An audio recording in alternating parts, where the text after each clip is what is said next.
Good morning and welcome to Sports and Shorts Tailgate Edition on 92.9 KVRE, online at kvre.com and on iHeartRadio. Alongside Tracy Simpson, I'm Mark Oliver. Tracy, high school football is in the books. The final state championship games are over, and it's now the off season in high school football, but not so fast for college football here in the state of Arkansas. We've got a big one on our hands today, not in Arkansas, but actually down in McKinney, Texas. It's the NCAA Division II National Championship.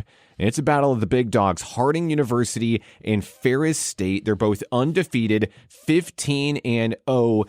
Anyone who has followed D2 over the last decade already knows that these are the two premier programs in the nation, and a collision of giants. Ferris State is the defending national champion, winners of titles in 2021, 22, and 24. And you notice I didn't say 2023 because that was Harding's championship to win. The Bison are back in the title game for the second time in 3 seasons after a big 49-27 semifinal win last week. Fullback Andrew Miller running for 157 yards and a school record 4 touchdowns, and quarterback Cole Keelan tying the Division II record for career wins. Tracy, this is a big one here. Anybody that follows football in this state knows that Harding is the real deal. That triple option versus Ferris State's defensive front. This is your level of football here. The battle of the trenches for all the marbles. Yeah, and Mark, you absolutely, I'm going to tack onto that because you're right about one thing, and that's definitely the battle of the trenches, because you hit it right on the spot, man. When you look at Harding, that offense, and I know that Miller ran for the 157, but you got to look at the big picture. They almost ran for almost 500 yards, okay? And like you said, you usually say the 2 or 3-headed monster. Well, they got a 4-headed monster. And because, not only does Miller, but what it does, it pulls the defense off of him just long enough to where that quarterback, I'm telling you what, he's one of the premier quarterbacks, not only in D2, but he could go somewhere because we're always looking for mobile quarterbacks and stuff. But when he makes adjustments at the line and he sees once that defense set up, he's got multiple ways of handing off that ball or pitching it or either one or keeping it, and then you notice that once they crowd the box, what do? That little pass over the top. All right. So, and it's worked like you said. They're averaging about 7.5 yards a carry. And then you never know when Miller or one of the other ones are going to pop one. So, but on the reverse side, you're looking at Ferris State, one of the toughest defensive in D2.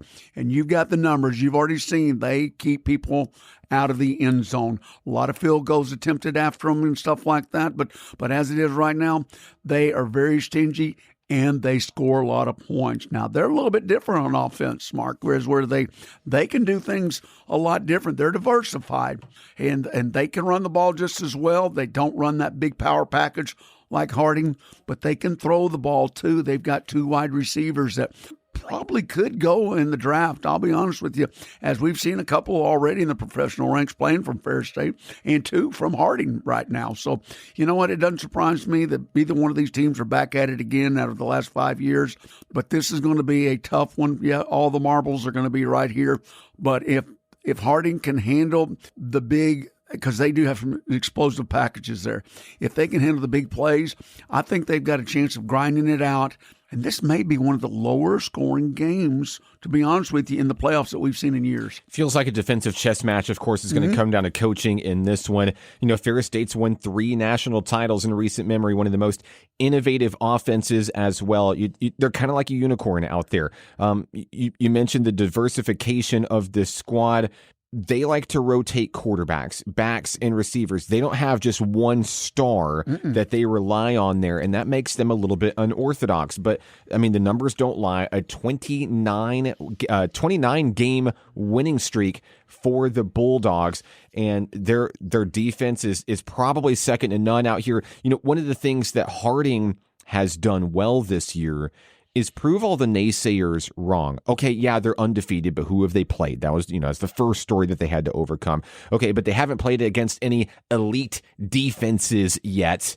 Well, now here in their playoff, especially in the semifinal game, they did. They overwhelmed one of the nation's best defenses in Kutztown with their option attack and the audibles and the options that can come out of that. I guess pun intended, but this is a team that has proven that they can play in cold conditions against very tough defenses, against balanced offenses. I mean, Harding has nothing left to prove other than they proved that they deserve to be in this game right here. I think this one's going to be a very fun one. Harding, you mentioned the Battle of the Trenches could be low scoring. I agree with you. I think the keys to victory for the Bison in this one, they've got to control the time of possession, certainly limit turnovers, and they've got to limit those explosive plays from Ferris, because even though they've got this balanced attack where it's really like half rushing, half passing, all it takes is that one moment, that one breakdown. In a game like this where it's expected to be super, super close, one play can make or break your championship's hopes here. And then, of course, you got to finish in the red zone. That's bread and butter. Everybody knows that. But field goals may not cut it in this one if you're Harding. Mark, and I'm going to tack onto that. You're right. But you know as well as I do, you've watched enough of this to where one or the other is going to have one of those big plays. Miller's going to take off on a 60 scamp or something or whatever. They're going to have one of those plays like they did last week where they had 2 40-plus yard touchdown passes, or almost for touchdowns.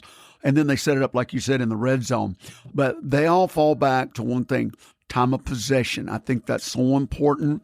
I believe that it's going to go with whoever has the possession level will win this game.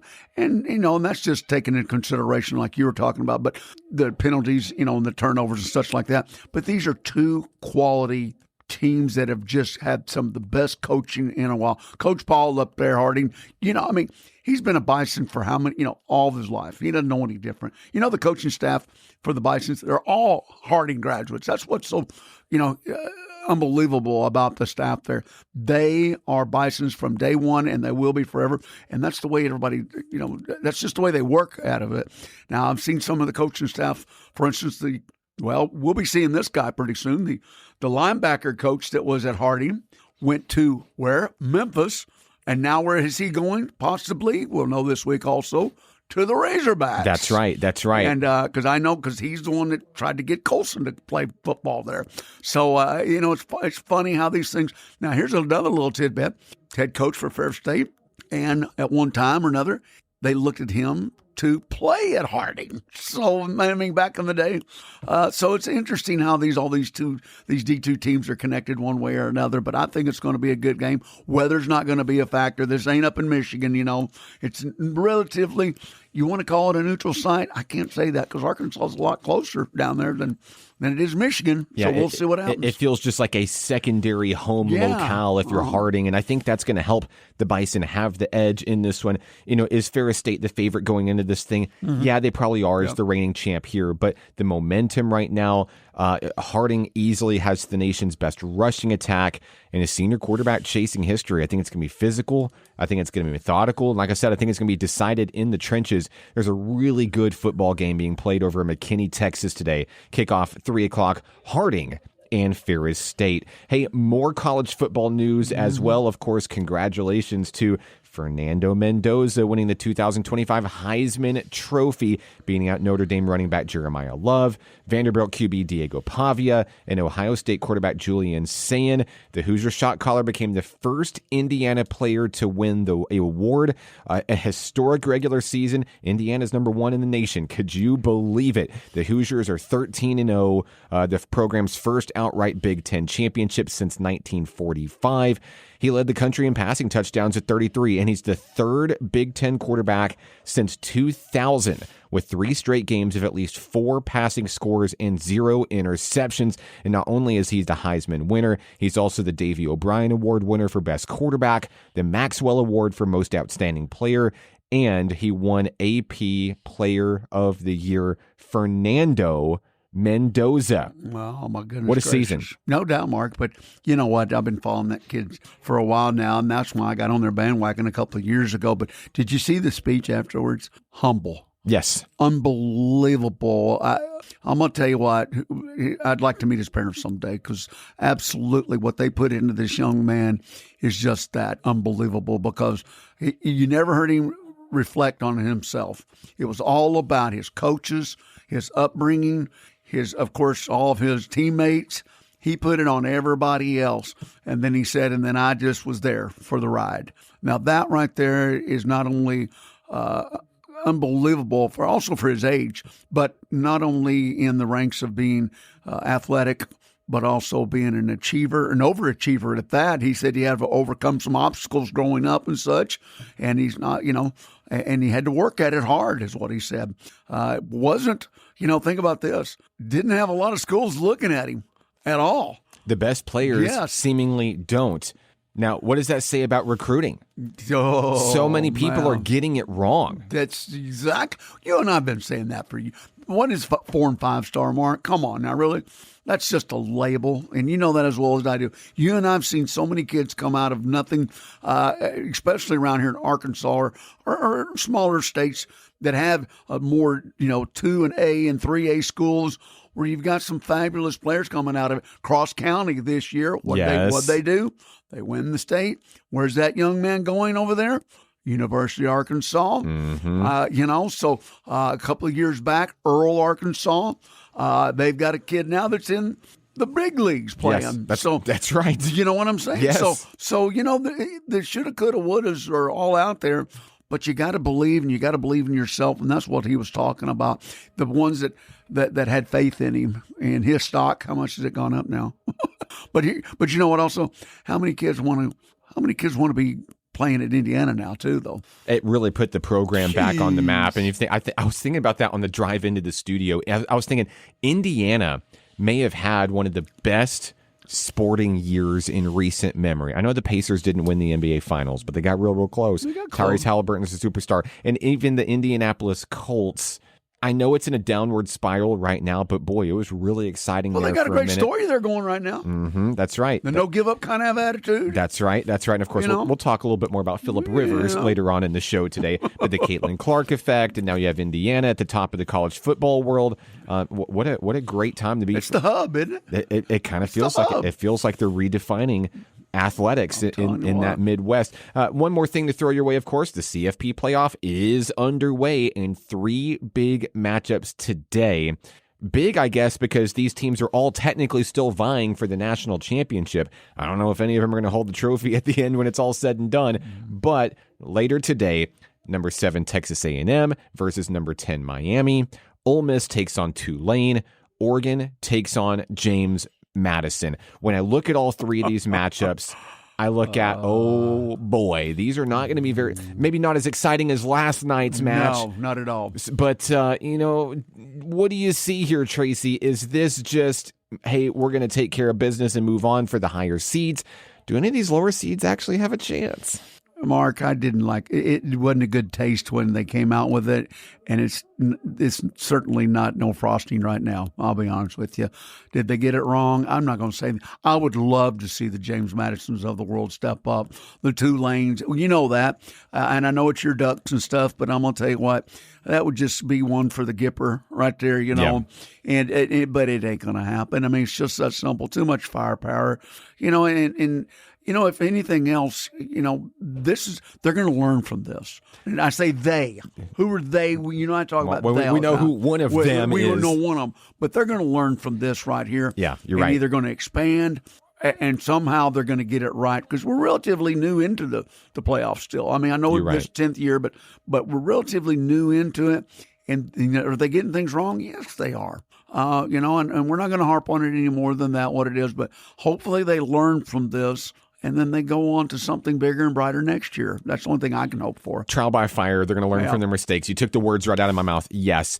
I believe by dominant performances from these higher seed teams, I'm looking for blowouts. I know I'm an Oregon Duck fan, and I absolutely want to see them win 77-0, but I want to see it happen not only because my team will win, but also because it will send the message that, yes, you did get it wrong.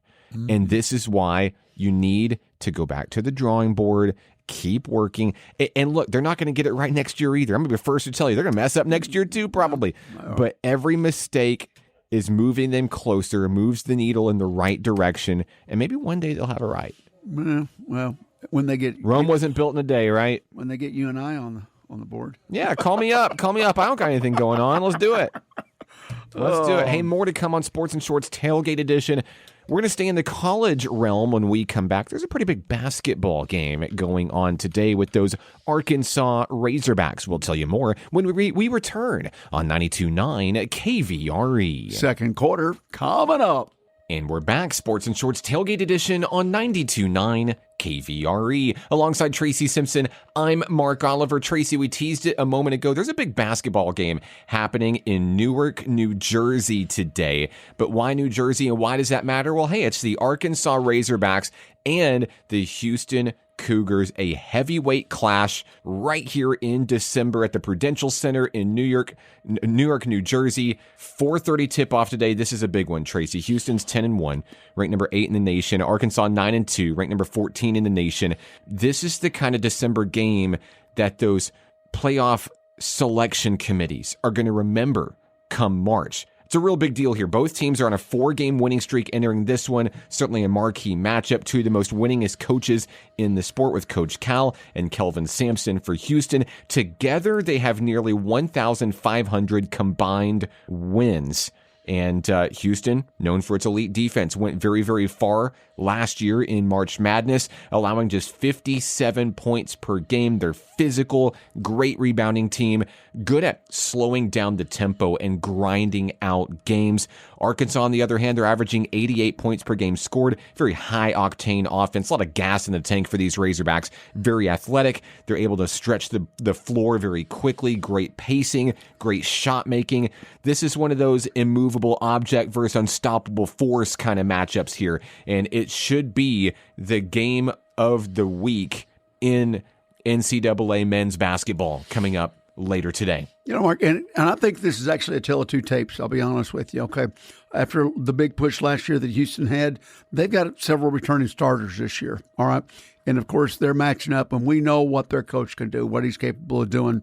He's one of the best ever, and, of course, with what he's got to work with. And I know the games that they've lost right now, look, they've taken in consideration that everybody, you know, now we're down to, only, 5 weeks into the season, and you've only got a few that are undefeated still. As of the other night, Vanderbilt just barely got past Memphis, you know. But, you know, here's the kicker right here is that let's throw the polls out. We're looking at practicality. And what happened was these games, some of them play them so close together, all right? And then you've got some of these mock games that they come up, and they're supposed to be, you know, getting ready, prepared for a bigger game. Well, Houston and both Arkansas this week have played, you know, lesser schools, so to speak, is what I'm saying. And sometimes that can work and sometimes it can't. But both of them have to travel.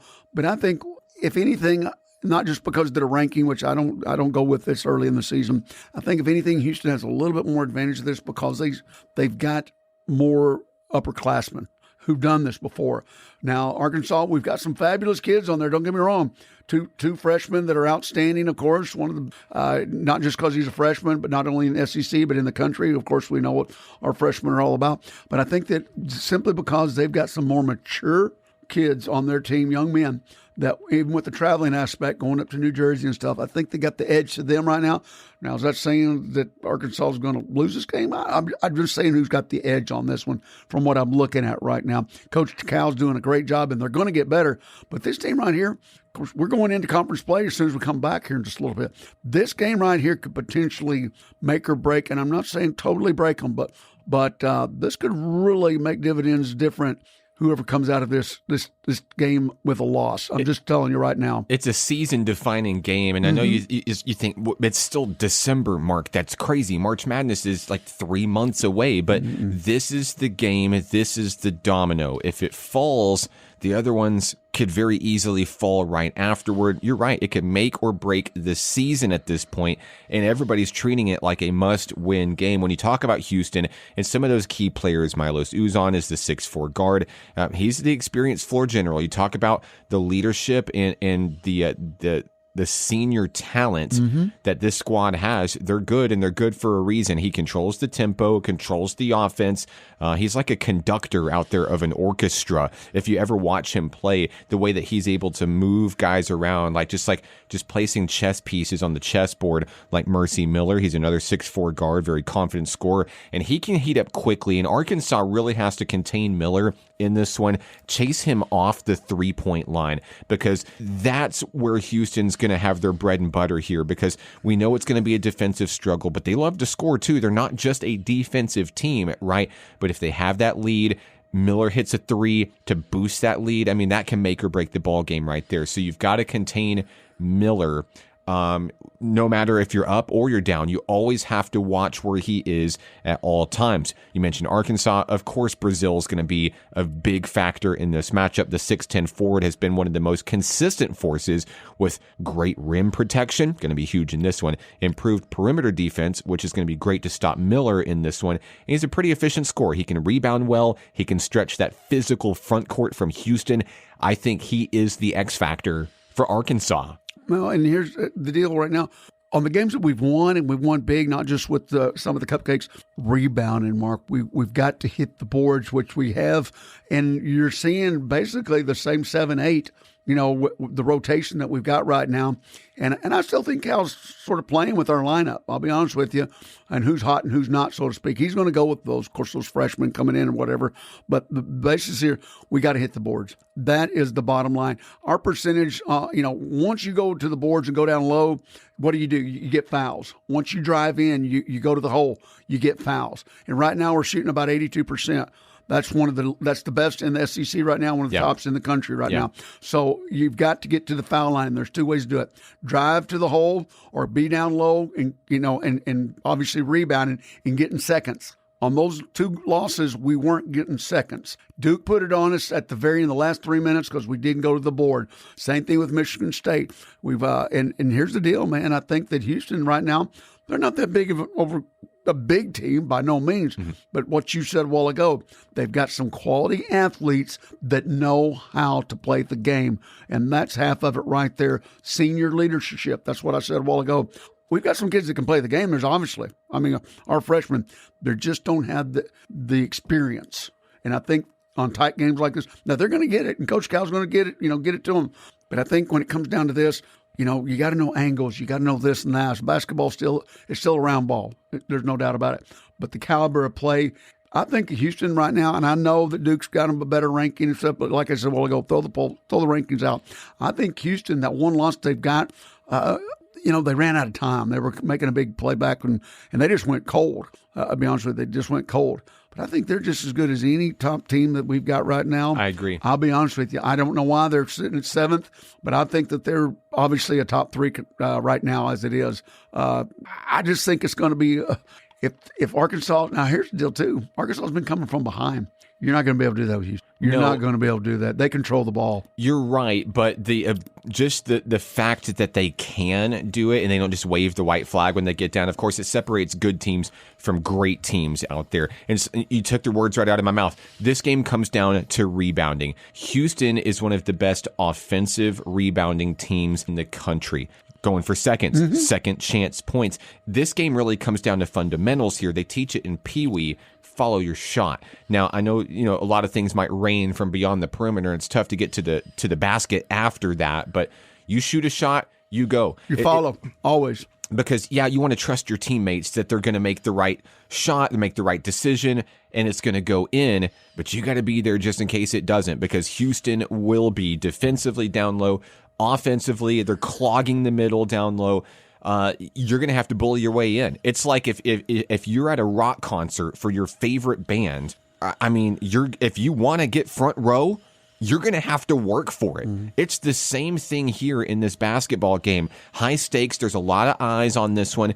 This is really your chance to set yourself apart from what is ultimately the middle of the pack when we think about the contending teams, which both of these teams are. But right now, you mentioned the disrespect. Houston, not ranked as high as honestly I think they should be. And Arkansas, of course, with the couple of losses, they're probably where they should be on paper, but they can up their status right here with a big win here. I think it's going to be the team that wins the rebounding battle is going to win this game. And I also think, in terms of the scoring, I think if this game is played in the 60s, Houston's going to win this game. Oh, no doubt. If this game is played in the 80s, I think Arkansas is going home happy. Well, and that's the deal about the bench, like we were saying a while ago, bench play. Houston sticks with those 6-7 guys. And now they've had 2 more days, though, of relaxation, a little bit more, okay? Arkansas just played the other night. And, of course, they were in control the whole game against Queens. And then, like at Houston, they haven't played since last Monday. So here's the situation. A little bit more rest, not a whole lot. These are young men. They're used to playing pickup ball every day. And if you've ever seen, from what I understand, the Razorbacks practices, they're harder than games. And I'm pretty sure that's the way Coach does that down in Houston, too. That is as good as I do. But listen, here's the situation. The bottom line is, like you said, we go fast-paced, use the bench, and if they come off and support the starters, I think they're going to have a W here, but you've got to have some respect for those Houston seniors and those guys that have been out there and played another 40 games more than our freshmen. And it's just that simple, man. You can never experience always when it comes to these games like this. Experience always plays a big part of it. And that's the only reason. You got 2 coaches going head-to-head that have, like you said, have won the thousands of games, and they know what it takes. You're right. This is not just about the student athletes. This is a big one for the coaches as well, right? Coach Callen, Coach Sampson. No. Look, it's all about anticipating what the other one's going to do. You got to call their bluff. You have to make the adjustment before they do. And of course, that's why they make the big bucks, right? So this is not only going to be a pivotal matchup, this guard versus this forward and this center and this post player. The coaches are going to have to out-coach each other in this one. I think it's going to be a really fun one. 4:30 tip-off in New Jersey, Arkansas and Houston. No doubt about it. That is, I don't know. We got a lot going on, man. I think that's going to be a fun one.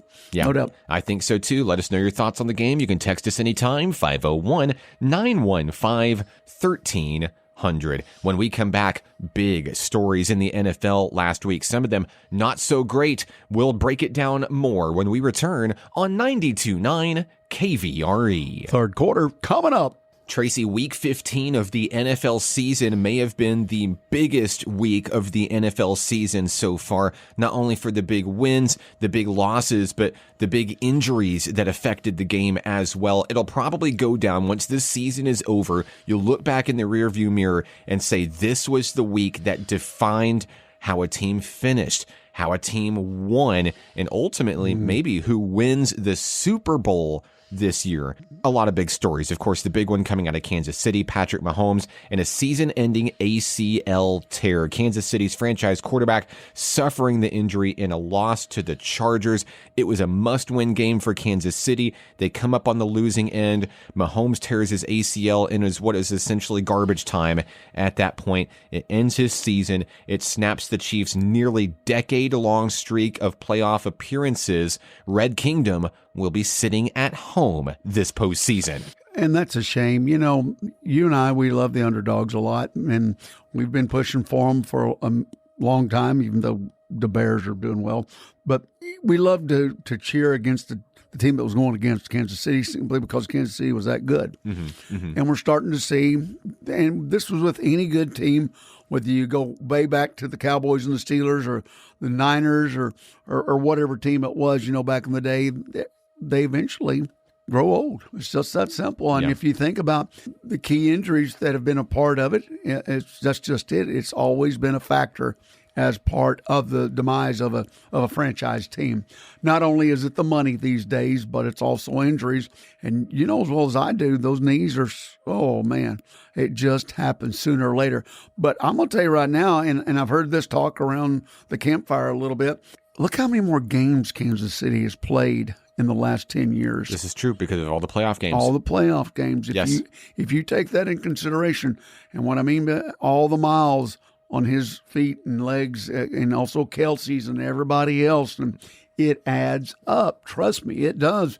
And you hate it for him. I hate it, man, because he's such an athlete, but also he's such a competitor. How many times did you see him take Kansas City? And I know it takes a full team, 11 guys on there, but how many times did you see Mahomes just put the whole team on his shoulders and carry them? And like him or not like him, that's not the point here. He's an athlete. And I hope he comes back because he's good for the sport. Oh, absolutely. There's no doubt. But, I mean, there's comparisons to the pace that Mahomes is on compared to the pace that Tom Brady was on, and thinking, hey, this guy might actually challenge Tom Brady. We don't know what's going to happen in his career, but he's on pace to do things that only Tom Brady has done, and he could even perhaps surpass Tom Brady. You know, I was thinking about this in the shower, getting ready to come up here to the studio. Every elite quarterback, like when you rank the top whatever quarterbacks of all time, they've all had a moment like this. They've all had a major injury that they've had to come. Brady did. His knee. It was against the Chiefs. His knee. Took him out for a year. Then the Matt Castle era kind of began there. But, Peyton Manning had it with his neck. It happens. Yeah, that's right. Yeah, you're right. You're right. And they come back.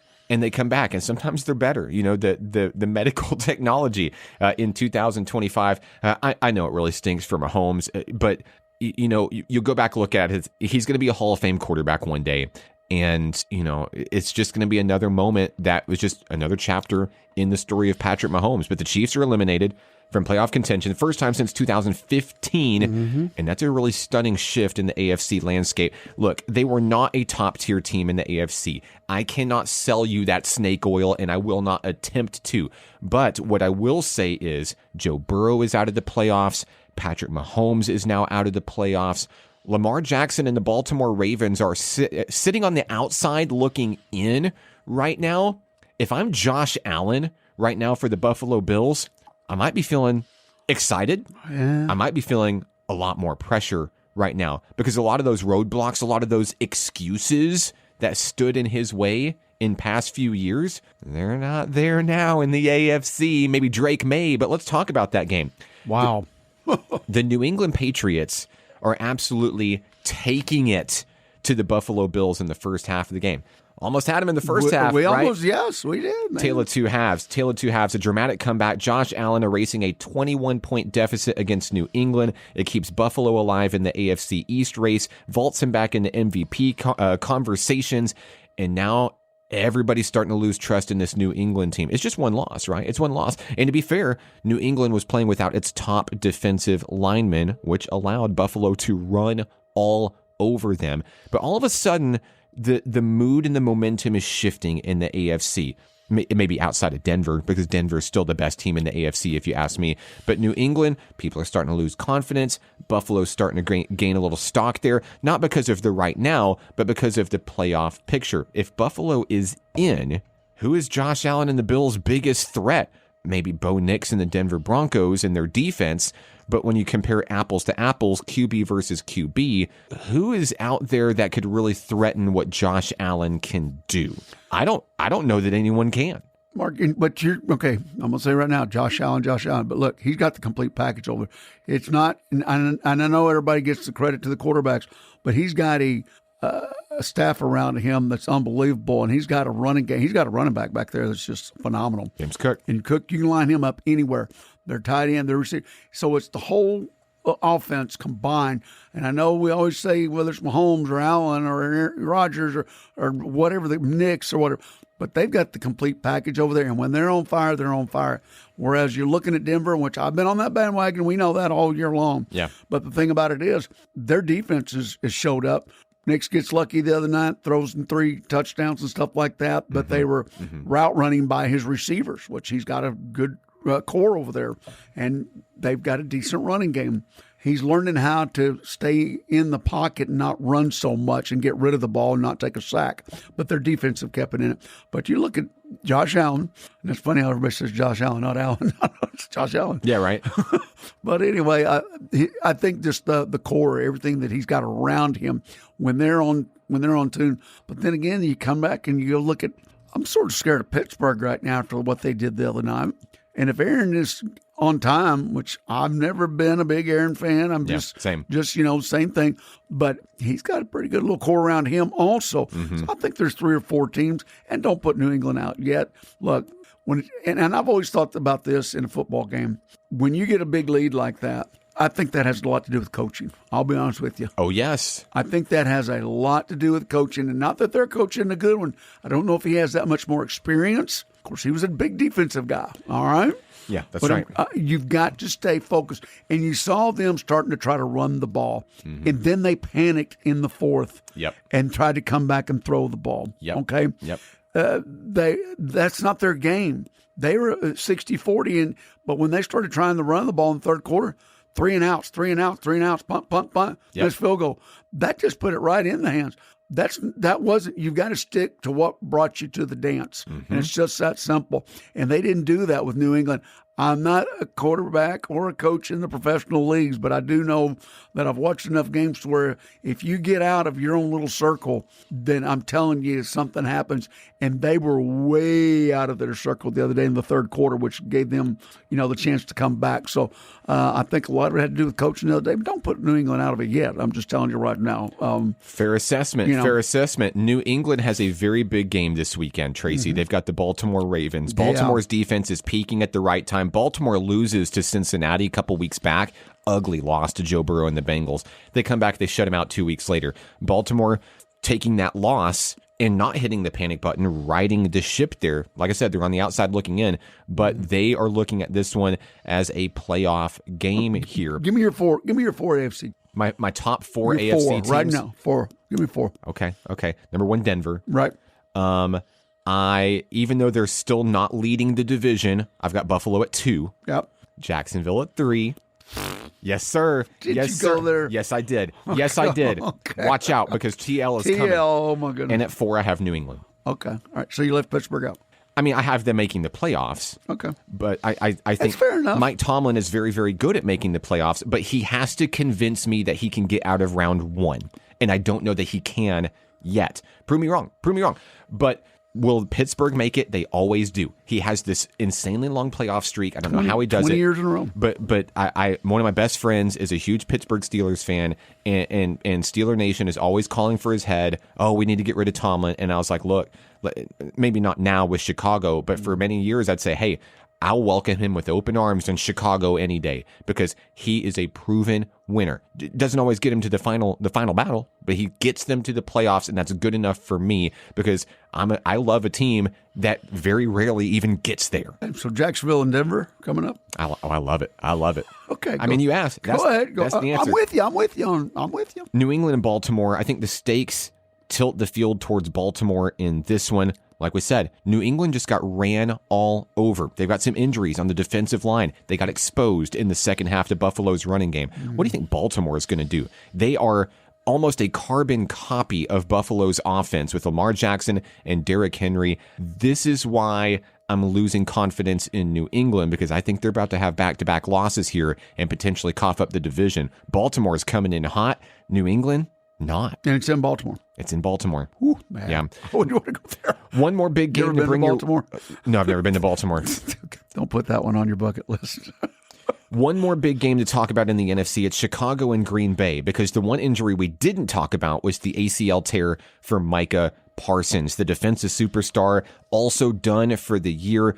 It's a brutal day in Green Bay for marquee players. And now Chicago looking like it can take over the division and maybe seal the deal on the NFC North. Am I still breathing? Did I die? You and my brother are unbelievable. Dub Bears, and now have you noticed all the commercials they're playing right now? Because of the anniversary? Yes. Unbelievable. Feels good. I want to see. Good. Can you do the shuffle?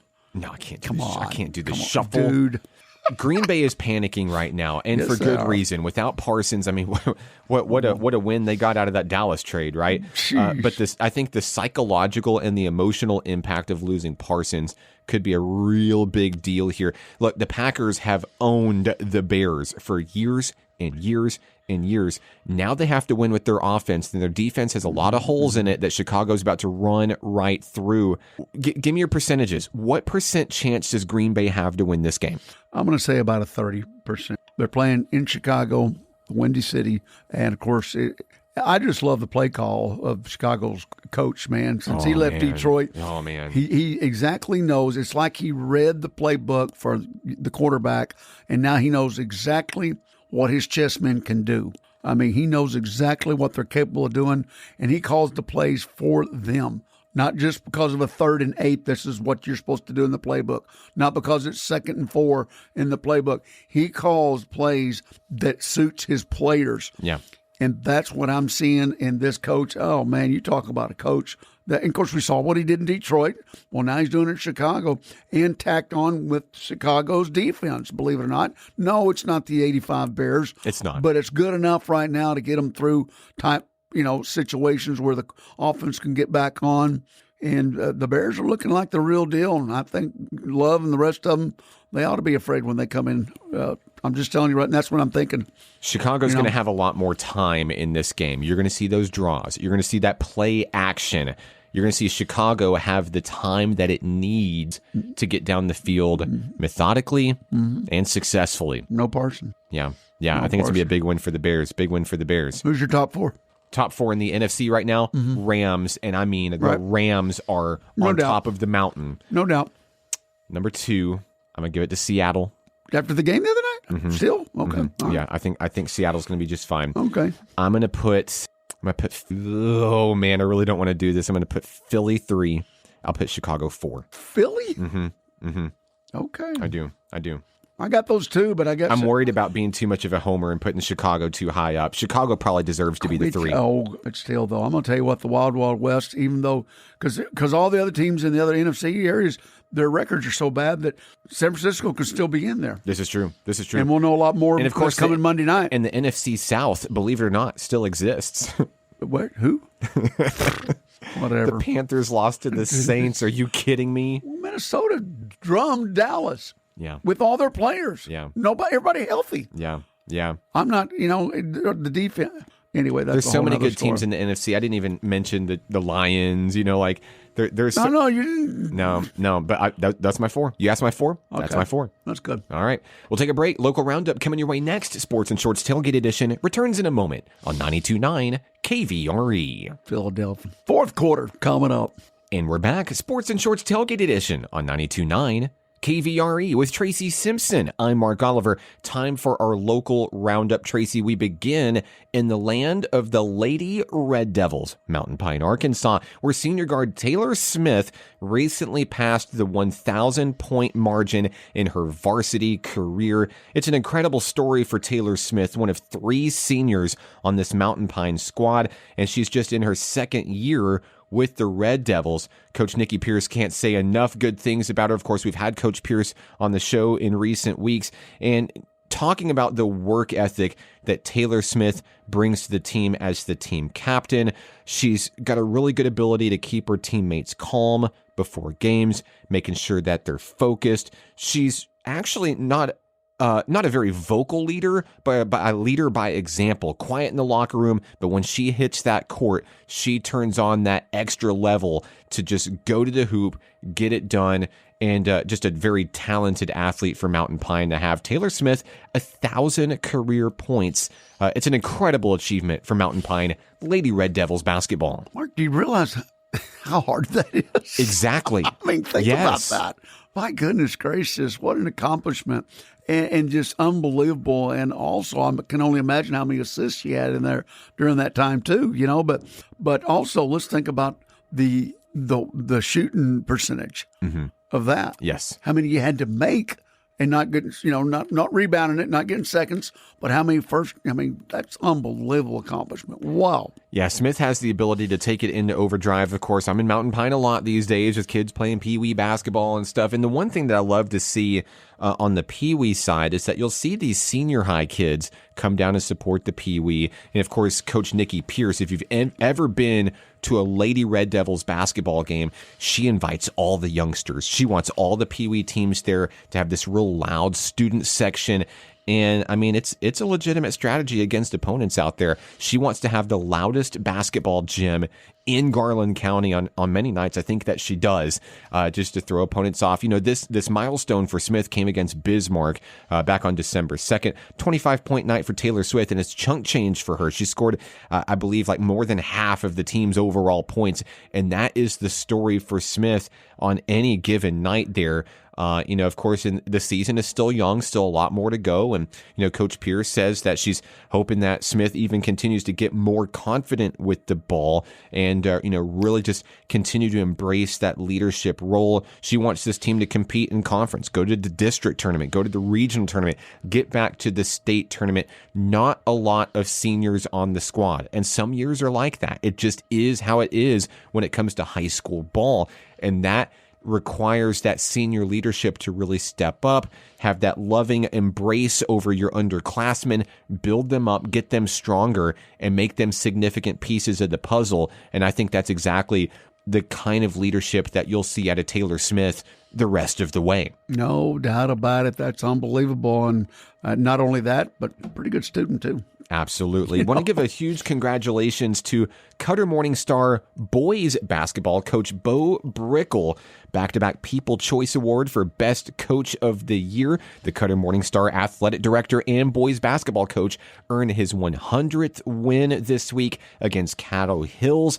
Another great squad that's really rising up in the ranks. Of course, we can't say enough about the beautiful facilities over at Cutter, but a huge achievement for Coach Bo Brickle as well, who's doing some really amazing things over in Eagle Country these days. Yeah, unbelievable. And, you know, you got to tie that into a lot of what the kids see.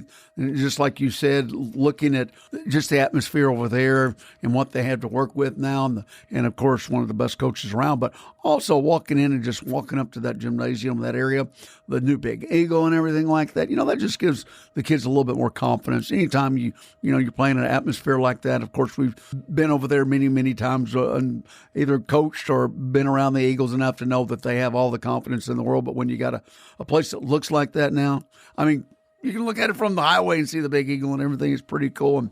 And I tell you what, through the years, and they all have been, 500 plus years for him either. You know, he's been doing this a long time and not just with one team. So congratulations to him. That just shows success comes in different forms, and a big one there. Majority of my family on my dad's side are Cutter Morningstar graduates, many of them growing up 5 minutes away from the school. The amount of growth that school district has seen has been absolutely incredible. It does not happen without, one, support from the community, and two, support from great leadership that believe in big things for small schools. Also, we talked about at the beginning of the show, high school football in the books for 2025, a great year to remember, and the all-state honorees list is out, and a number of Garland County student athletes made the cut, including Cannon Crooks and David Dalton of Lake Hamilton High School. Tons in 5A, by the way, with Hot Springs and Lakeside both having great seasons. Bishop Allen, Gabe Jaime, Louis Jaime, LeBron Jordan, Jaden Meadows of Hot Springs, LeBron Modicure as well, Jamarcus Morning, Drew Morgan for Lakeside, Wally Walcott, Luke Rubleski, Tucker Young, all doing great things for Lakeside this year. For Fountain Lake, Cooper Buss, Case Hare, and Peyton Harwood all making All-State. And for Cutter Morningstar, Jackson McGlone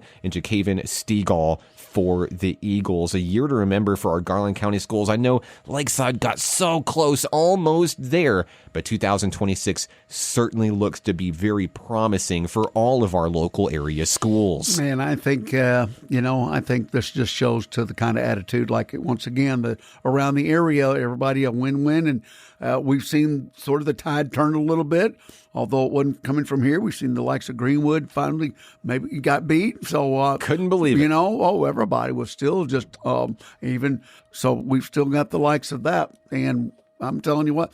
And another record that went down over at Oaklawn Park, the most ever sandwiches that were served on one Saturday, last Saturday.